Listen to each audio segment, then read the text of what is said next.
ಕಾಸರಗೋಡು ಜಿಲ್ಲೆಯ ಉಪ್ಪಳದ ಶ್ರೀ ನಿತ್ಯಾನಂದ ಯೋಗಾಶ್ರಮ ಕೊಂಡೆವೂರು ಮಠ, ಕೇರಳ ರಾಜ್ಯ ಸೈನಿಕರ ಸಂಘ ಉದುಮ ವಲಯ ಹಾಗೂ ವೃತ್ತ ಸೈನಿಕರ ಸಂಘ ಅಬ್ಬಕ್ಕ ವಲಯ ಕೊಲ್ಯ ಮಂಗಳೂರು ಇವರ ಸಹಯೋಗದೊಂದಿಗೆ ಜುಲೈ 26ರಂದು ಕಾರ್ಗಿಲ್ ವಿಜಯ್ ದಿವಸ್ ಕಾರ್ಯಕ್ರಮವು ಕೊಂಡೆವೂರು ಶ್ರೀ ಗಾಯತ್ರಿ ಮಂಟಪದಲ್ಲಿ ನಡೆಯಲಿದೆ. ಕಾರ್ಯಕ್ರಮವು ಜುಲೈ 26ರಂದು ಬೆಳಿಗ್ಗೆ 10 ಗಂಟೆಯಿಂದ ಆರಂಭವಾಗಲಿದ್ದು, ಪರಮ ಪೂಜ್ಯ ಶ್ರೀ ಶ್ರೀ ಯೋಗಾನಂದ ಸರಸ್ವತಿ ಸ್ವಾಮೀಜಿ ಅವರಿಂದ ಅಮರ್ ಜವಾನ್ ಜ್ಯೋತಿ ಪ್ರಜ್ವಲನೆ ಹಾಗೂ ಗಣ್ಯರಿಂದ ಪುಷ್ಪಾರ್ಚನೆಯೂ ನಡೆಯಲಿದೆ.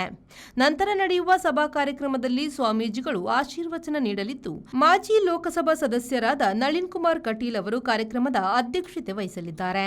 ಮಾಜಿ ರಾಜ್ಯಸಭಾ ಸದಸ್ಯ ಕೆ ನಾರಾಯಣ್ ಬೆಂಗಳೂರು, ನಿವೃತ್ತ ಸೈನಿಕರ ಸಂಘ ಅಬ್ಬಕ್ಕ ವಲಯ ಕೊಲ್ಯದ ಅಧ್ಯಕ್ಷರಾದ ಸುಬೇದಾರ್ ಗೌರವಾನ್ವಿತ ಕ್ಯಾಪ್ಟನ್ ಪ್ರಸಾದ್ ಜಿಎಸ್ ಹಾಗೂ ಮತ್ತಿತರ ಗಣ್ಯರು ಮುಖ್ಯ ಅತಿಥಿಗಳಾಗಿ ಭಾಗವಹಿಸಲಿದ್ದು, ಕಾರ್ಯಕ್ರಮದಲ್ಲಿ ಸುಬೇದಾರ್ ಮೇಜರ್ ಗೌರವಾನ್ವಿತ ಕ್ಯಾಪ್ಟನ್ ಯೋಗೇಂದ್ರ ಸಿಂಗ್ ಯಾದವ್ ಅವರಿಗೆ ಸನ್ಮಾನ ಕಾರ್ಯಕ್ರಮವು ನಡೆಯಲಿದೆ. ಹಾಗೆ ಕಾರ್ಯಕ್ರಮದಲ್ಲಿ ಸದ್ಗುರು ಶ್ರೀ ನಿತ್ಯಾನಂದ ವಿದ್ಯಾಪೀಠದ ವಿದ್ಯಾರ್ಥಿಗಳಿಂದ ನೃತ್ಯ ರೂಪಕವೂ ನಡೆಯಲಿದೆ. ಬೆಳಿಗ್ಗೆ 9 ಗಂಟೆಗೆ ಕ್ಯಾಪ್ಟನ್ ಯೋಗೇಂದ್ರ ಸಿಂಗ್ ಯಾದವ್ ಅವರನ್ನು ತೆರೆದ ವಾಹನದಲ್ಲಿ ಉಪ್ಪಳಪೇಟೆಯಿಂದ ಮೆರವಣಿಗೆಯ ಮೂಲಕ ಕಾರ್ಯಕ್ರಮ ನಡೆಯುವ ವೇದಿಕೆಗೆ ಕರೆತರಲಾಗುವುದು.